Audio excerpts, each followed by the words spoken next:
I'm so excited to be here with my friend and former mastermind buddy, Debra Maldonado. We've been trying for ages to set up this interview, and finally we are here, and I couldn't be happier. Thank you for coming on the show, Debra.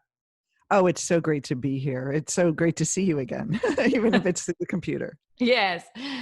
And I know we have a great topic coming up to talk about the shadow of success and the emotions that come up when you're building your business. But before we come to that, I always like to dig into the past a little bit. Like, what did people do before, and how Right. did you end up doing the work you're doing today?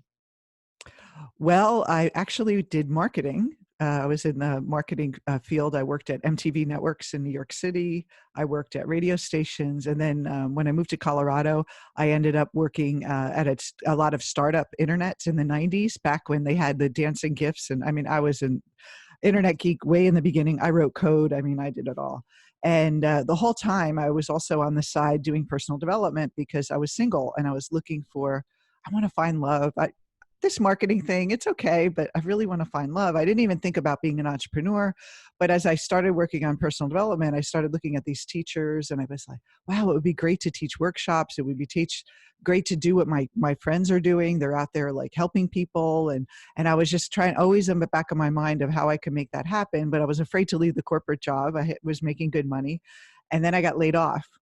And when I got laid off, I knew exactly what I wanted to do. I went to hypnotherapy school and I trained as a hypnotherapist. And, because I had an internet marketing background, had my website up. I knew how to get traffic. And I just basically went out and made my business. And within the first 18 months, I was up to 6 figures as a hypnotherapist. So it was really like, I knew I had it in me. So it was a very challenging year. It was very scary to do it, but it was like there was no turning back. So and then after about a year I was doing that, I met Rob, my husband, and he was a psychologist.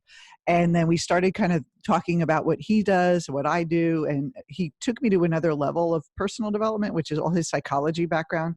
And we talked about Jungian psychology and the idea of the shadow and a deeper level of the unconscious that I worked with as a hypnotherapist. And I started like having him interview on my little radio show. And then we started working together, and then we started our company. Eventually he left his practice and we are working together now. And we are actually developed a whole system in a coaching model around Jungian psychology and how people can go deeper with their clients in the unconscious, work with dream interpretation, but also, really get to the root of what's stopping them in their life, and in a coaching model. So it's not therapy.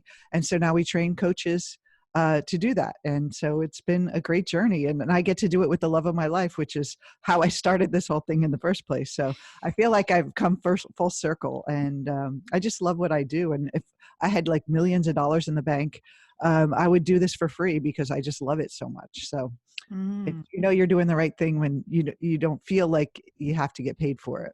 Yeah. But I do like getting paid for it, though. Yes, of course, of course. Yeah. That's why we met at a mastermind group together, because you were also Yes. working on that part as well. Yes. So how long has that been since your husband left the psychology practice and you decided to put your forces together, so to speak? 7 years ago, 7.5 years ago. So we've been doing this. We've had classes every year, and now we're moving up to twice a year. We're bringing students in and doing some continuing education, and it just keeps growing. So it's been a really fun journey. And the people that we work with, we see them change, and then to have them pass the torch on to other people, it's so fulfilling for us to see them become teachers as well. And so they're kind of following my path in a way, looking for love, but then becoming a coach and then helping others. So it's been really great. That was for a time your angle, right? Mm-hmm. Yes. The starting with love. I know that's not necessarily the case today, but Mm-hmm. it's interesting to see an evolution of a company and how you can pivot. So just take us back to that time. Like, you really had, this was your, let's say, hook, or the first course people would buy from you was how to find the love of your life. Engaged in a year. Engaged in a year. You even had that promise. Yes. Wow. And so it was we did that for years. And what we found is that when women did the process, they came like, I want to find a man. And then discovered they found themselves, because we really have them go inward. We don't teach dating tips or changing your profile. It's like, what's going on inside? And they discovered really who they are. And then they realized they had other purposes. And some of them wanted to be coaches. And that's where we started the coach training, is Mm. because we thought that would be a good continuity from a business standpoint. It actually made sense, because once they find love, how do you keep them going? And they like the work. And so a lot of them do that. And we still do focus. A lot of our clients are single. They come to us through that. They've read my book, Let Love In. I got it published in 2010. When everyone told me I would never get a publisher to publish my book, I said, I'm going to do it. And so we, it is a really good market, because it's women that are searching for something and they haven't found their purpose yet either, because they haven't found love. And so it all works out. And then it's just a great group. And then they meet their partner after they do the work, and it's someone really amazing. And a lot of times they're trying to get them to work with them and partner with them and do what we do. So you still have it as an angle in the business, even if it's not like as important part of the business any longer? Yeah, we do, like, we teach people finding love and finding their purpose, success. We have courses, and we have a Facebook group that we do free life coaching in, that they can come for anything. They don't necessarily want to be a coach. And then our graduates, we have a mentor program where the graduates actually mentor the people in the group. So they get to practice coaching and do consults with them and sell coaching packages through us. And so it's really good for the graduates. It's good for the people. They get coaching, they get introduction to our work, because it is very different than the mainstream self-help. So it's a little deeper. So very special people like it. And so it's a really great way for everyone to grow and learn. And then some people just want love, and they find love and they do the work, and other people, grow and want to be coaches, or even do the work for their own personal development, do the life coach training for their own personal development. Yeah. I want to ask about the Jungian psychology. I don't think all my listeners know what that is and where that came from. And I think you are interpreting it like, you're using it in a certain way. So can you explain a little bit about that? Okay. Well, this very easy. There's two aspects of personal development, and Jung is kind of the father, they say, of the New Age movement, because he went into all these other realms. But Freud and Jung, you've heard of Freud, being from, and Jung is actually from Zurich. Oh, yeah. Well, okay. Yes, I and you should went to know his then. house. Yeah, you should go to his house. It's really interesting. Him and Freud studied together, and Freud, came up with all these. He was like the godfather of psychology, but Freud was an atheist, and he believed that there was only our body and our brain and our patterns from our history, and that's it. And Jung said there has to be a bigger part of us. He had brought in the spiritual aspect, and he said there's another element to the unconscious that's collective, because he saw like people have the same dreams, and he's like, how do we all have the same thing? These patterns are showing up. And so he came up with this other psychology, and they broke away because Freud thought everything was a sexual urge and like that kind of reproduction, and that's what everything is. And Jung saw the psyche as so much more complex and individual. And so what Freudian people, and you see this a lot with hypnotherapy, there's a lot of Freudians where they're reprogramming the mind, and they're just kind of working on the conscious mind and the patterns. And Jung is like, there's so much more to our mind. There's a collective psyche, and there's archetypes and dreams that we can access. And so Jung saw us as more than just reprogramming this little personality. It's that there's something more to us, and our true self is not our personality. It's something bigger, like a spiritual aspect. So some people call it their true self or the divine or something like that. So if you're a spiritual person, you should be paying attention more to Jung than the Freudian. So it depends. If you're an atheist, Freudian will work for you. But if you're more into the creative aspects of the mind and visualization and dream work, that's where Jung comes in. So I hope Very good. that Yes, settles it. that settles it very well. I love the explanation. And I have my problem with Freud, but I guess Yeah. yeah.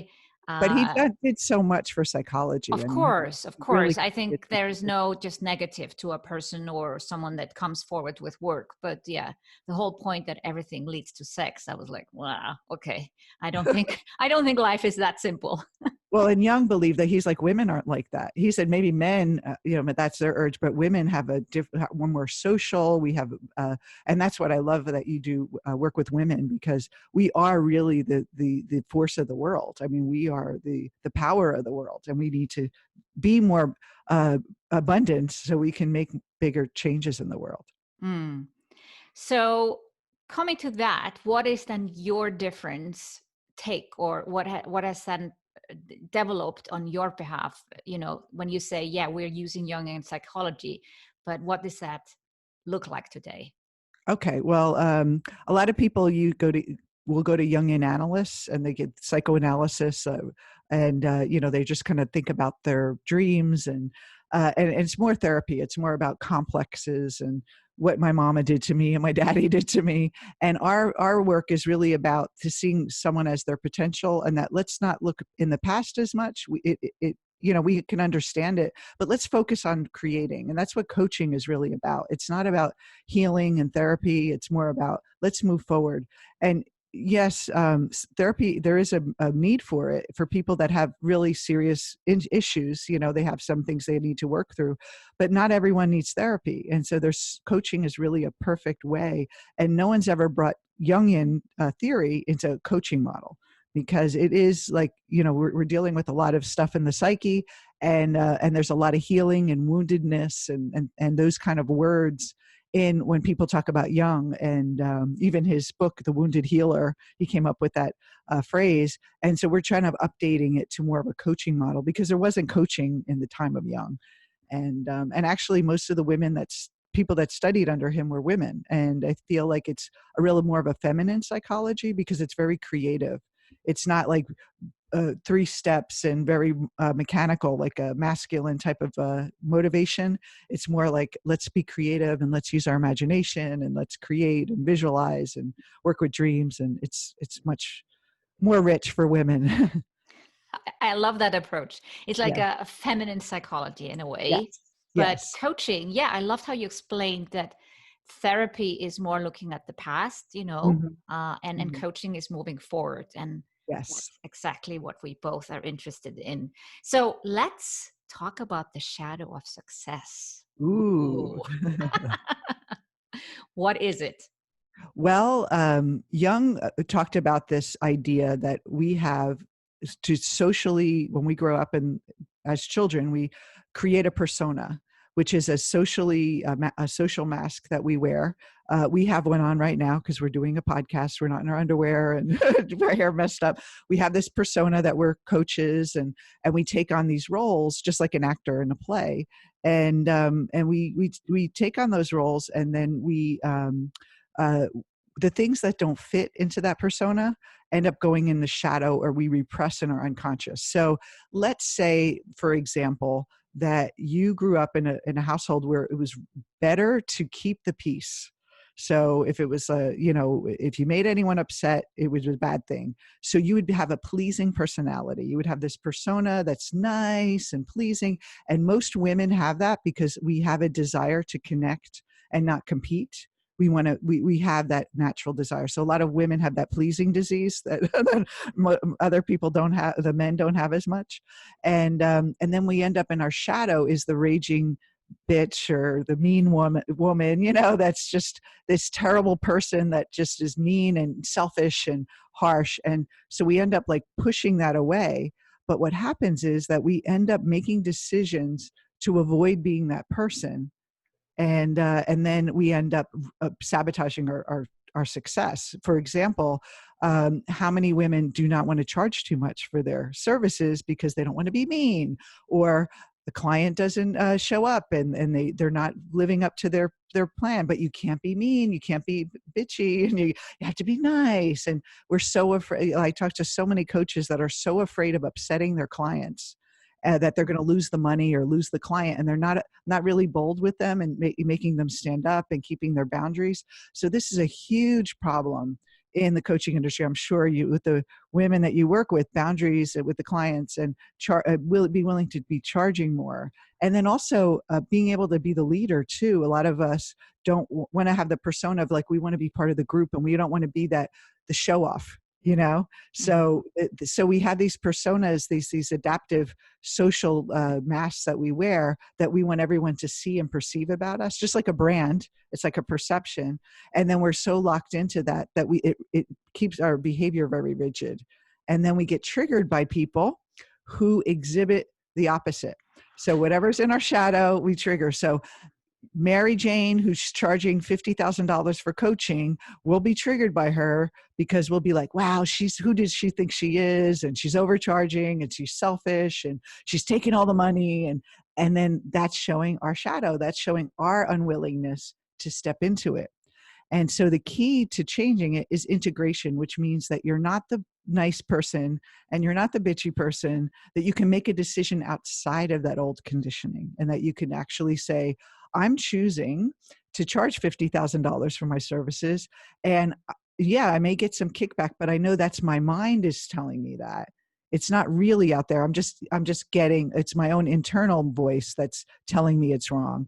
And then what will happen is if you can work with that and not see it as they're really judging me, you're going to notice people liking you, like saying, wow, that's great. And you're actually going to help others charge more and lift up. But we tend to live in this mind of, as a child, to get along and be liked and be socially accepted. And it drives everything. And as women leaders, social acceptance drives everything. I mean, but we have to be willing to stretch that a little bit in order to be leaders. So look at that Greta, that young girl that's talking about global warming, and she's like this young girl, and she's being attacked. And it's like, you have to be willing to face those things, because that's what we're really afraid of, is that people aren't going to like us. And it's such a silly thing. Like, do you like yourself? Then that's fine. Then you're going to see that out there. That is a big one. Women are very afraid of not being liked. And, Yes. I see that with myself, I see it with my clients, and you can then see someone like Greta Thunberg that actually doesn't care. Well, she might care a little, but it's she's willing to go so far. And for me, she's just fighting for the environment. I'm like, why are people attacking her? I don't get it personally. It seems to be a lot of white middle-aged men. Big money is after her. Yeah. But here's the key. Your purpose, your purpose has to be bigger than your ego. So when you're trying to be like, that's all ego. That's your little surface mask. Your purpose and what you want to do with your business has to be much bigger than preserving this little mask. And you have to sacrifice it. That's why they had sacrifices and rituals of sacrifice. You have to sacrifice the mask because there's a bigger purpose. And if your purpose is just to survive and make everyone like you, you're going to have a very tiny business. It's going to be really tiny, or maybe non-existent. But if you're willing to put yourself out there, and it's not to cause conflict on purpose, but it's to be truthful to yourself and to be willing to reach out to people, you just have to get your ego out of the way. It's the same thing I teach my coaches with sales calls. Your ego's so involved, like when you're doing a sales call of, are they liking me? Are they getting me? Is it going to be too expensive? And it's like, get your ego out of the way. This person is looking for help. Like, think of the bigger picture. And so that's really, I think, the beauty of Jungian psychology is to see these, like, why we do these things, but not only from a rational standpoint, because you and I could talk about this and everyone can have, oh, that's a great insight. But until you work with that feeling, that emotion that's really holding it in, it's not going to change. You're going to be unconsciously driven to keep that mask up. And so we have to go a little deeper than just understanding how the mechanism got in place. So we think of the emotion as the way we were triggered, the way we were hooked into it. And so the emotion is the way we unlock it. So we have to go in, it got programmed with the emotion, we got to unprogram it.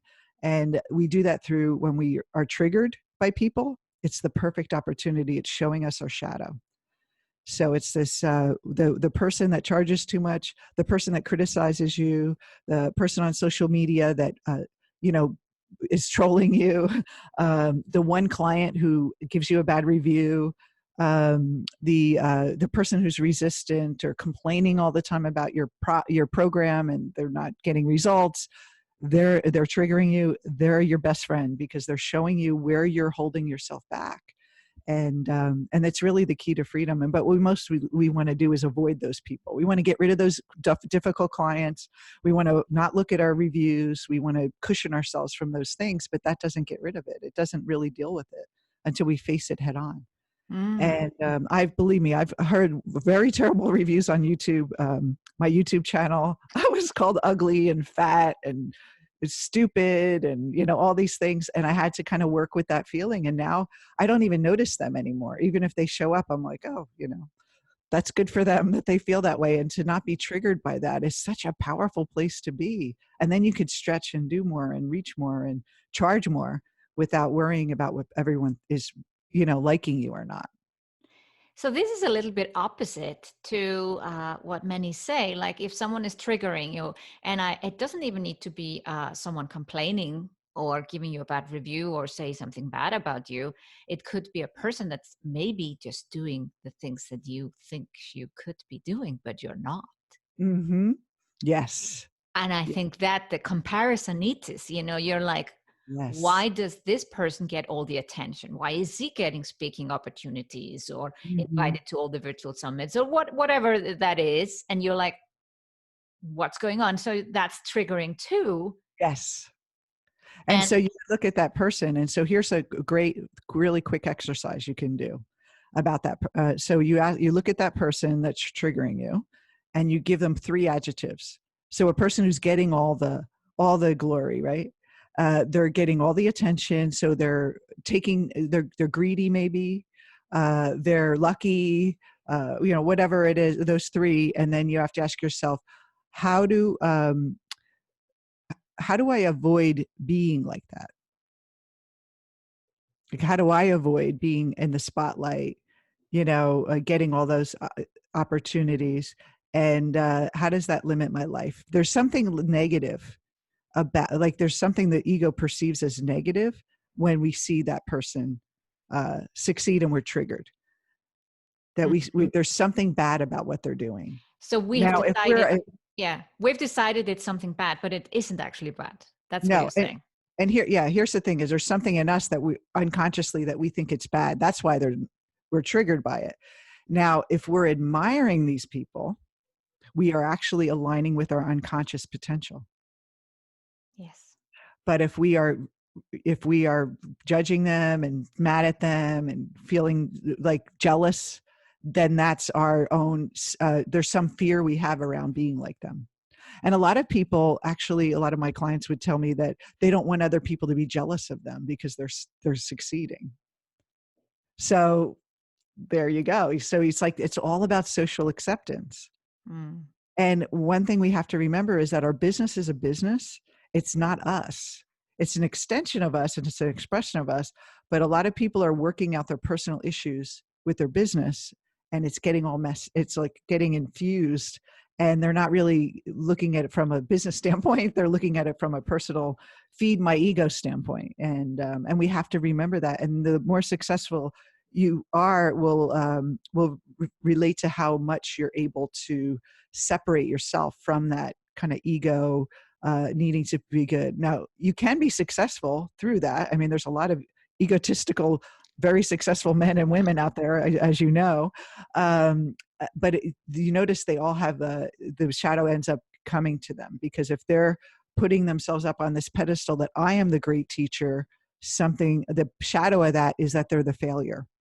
And something will happen to them, like their business partner will steal their money, or their marriage will fall apart, or we've heard this, people get exposed for personal issues that the affairs they've had, and it's like they if they own it too much, it's an inflated ego, and so the mask gets inflated, and we think we are this great thing. And that's what, we see this in politics, and we see this in celebrities, we see this in the coaching industry, and entrepreneur industry. So we have to keep it we have to get our personal stuff out of it. And we also have to see that there's a bigger reason why we're doing what we're doing. It's not just to feed our ego. And if you can identify what that purpose is, it'll just be much easier, and your business will be much more enjoyable instead of always like a needing to go to the a psychological meditation retreat to recover from your business, you know? Yeah. So what if people just don't deal with it? Is that when everything starts to fall apart at some point? Yes, because if you're building up yourself as this persona, you're building up shadow in the background, and eventually something's going to break. Something's going to, or you'll just have a heart attack, or your health will fail, or something, because think of your psyche as energy. Like your thoughts have energy, and so whatever you're repressing, it takes energy to push it back. Mm-hmm. So you could feel it sometimes when you don't want to feel something. You feel that like kind of energy moving in your body, and if you do that enough, that's where anxiety and stress comes from. It's like we're afraid to feel something, and it's like a beach ball that we're pushing under the water, and we don't want it to come up, so we're pushing it and pushing it. And so there's so much energy in repressing what we don't want to feel, and we're not giving energy to creating anymore. We're just kind of like in that management cycle, the emotional management system. And so what we want to do is we want to open up the emotions. We want to feel things. We want to not be afraid to get triggered. And that's how the energy moves. That's how creativity happens. And that's where we really feel free, and not only just being around people that like us and getting rid of clients that are difficult, and just being like positive all the time. That's a lot of work. It's much easier to just let it all in and just enjoy it, and be the force that's beyond this little ego that's working to create. It sounds more work in the beginning, but I guess that's the part of the, I don't want to say healing, because we said, yeah, this is not about therapy, but it sounds like something you need to go through Yeah. to take care of in order to come out on the other side. Yes, and it doesn't have to take long. I mean, Jung named the dark night of the soul. If you don't deal with this, you will have a dark night of the soul, and that's really scary. So it's always preventative to do is if you start working on your shadow, and you start working with triggers, you really can start to feel more energy. Actually, it feels though you're working with these terrible emotions, and it's like this terrible thing. But what you're actually doing is it's like digestion. You're digesting them. They're just kind of like rocks in your stomach. And then what we're doing when we're allowing ourselves to feel them and process them, they start to digest, and they can be there without us, trying to compartmentalize. And it really is a very powerful, freeing feeling once you go through that shadow work. And shadow is such a dark word, but it really, it sounds, but think about it. It's like, it's the light that's cast, and that there's light and there's darkness. It's like duality. And what we want to do is get out of that duality of good and bad and accept it all. And then we're free. And then we can really make decisions from our conscious, powerful mind than the conditioning. Most people are making decisions in their business based on the decisions they made when they were like 8 years old, to preserve the social structure and their persona. And we want to grow up in our business. We want to be powerful leaders, and that's the way to do it. So you said before that when you realize you have a trigger, not push it away. Don't not unfollow the person necessarily. Allow it to happen and feel the emotion, whether it's jealousy or anger or frustration. And then somehow, what is the work then? Like, Okay. So you feel the feeling. yeah. And we do this process. It's called meta consciousness, which means above your consciousness. So we all have it. We're all aware that we're thinking, right? You're aware that you're doing a podcast with me. So the part that's aware is kind of like our pure awareness, and then our thinking mind. So there's two aspects of our conscious mind. So what we're doing is we're just watching ourselves have the feeling. And what the questions you should ask yourself is, what am I defending? Mm-hmm. Like, why is this person a threat to me? Why is this random person on Facebook who said a mean thing about me? What am I defending? And you're going to start to hear, like, as you sit with the feeling, you're going to want to run away from it. And it's like, what am I pushing this away? Why is this so scary? And if you think about it, Sigrun, it's just a feeling.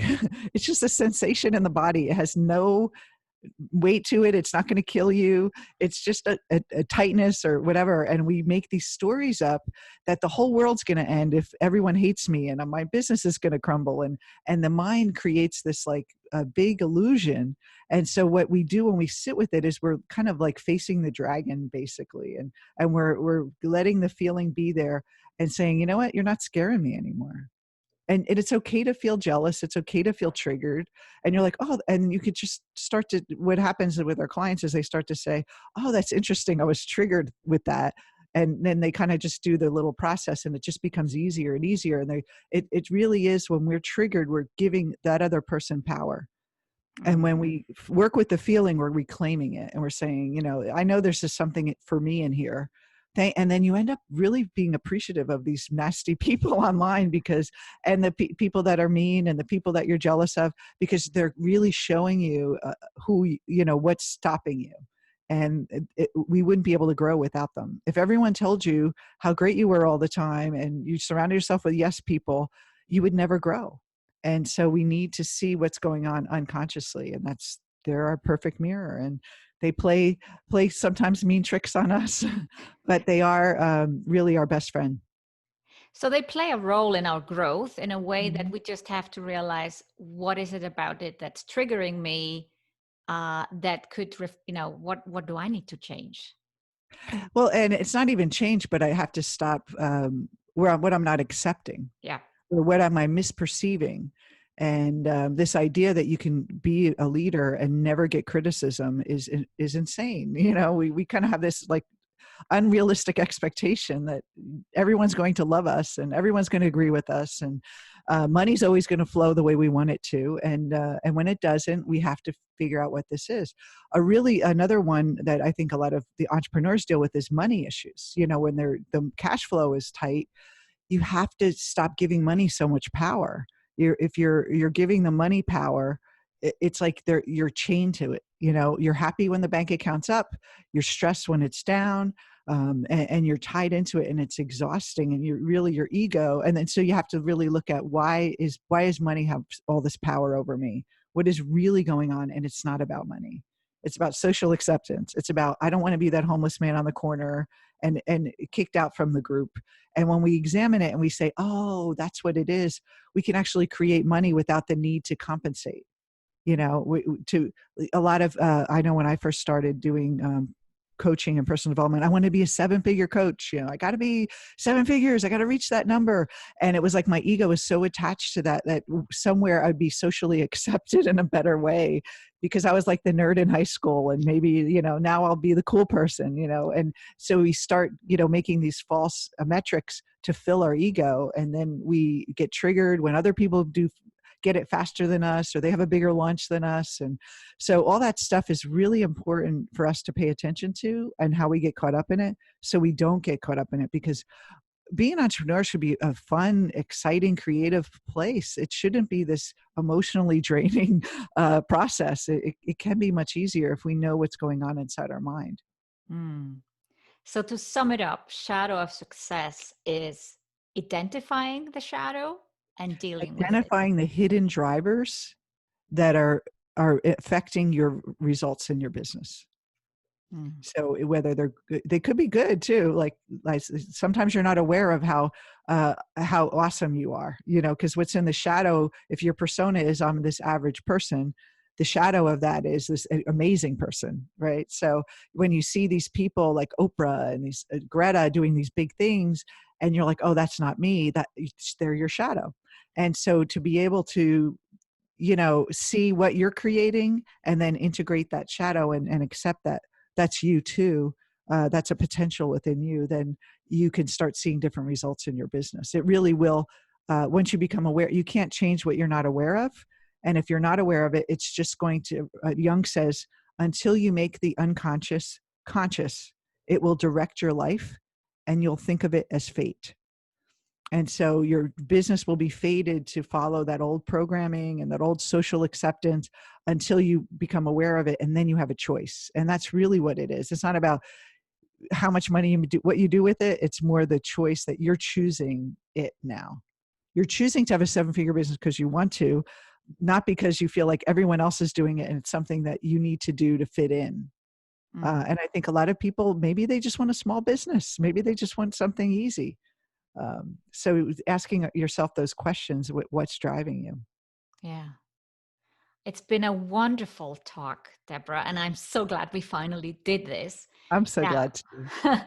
what is the best way for people to find you online? We'll link it up in the show notes, of course, but where is, you have a new website, right? Yes, creativemindmethod.com. That's the name of our process. Mm, And we also have a Facebook page that has all of our stuff that people can go find us on Facebook. And we have all our events and a Facebook group, free coaching group if people want to join that.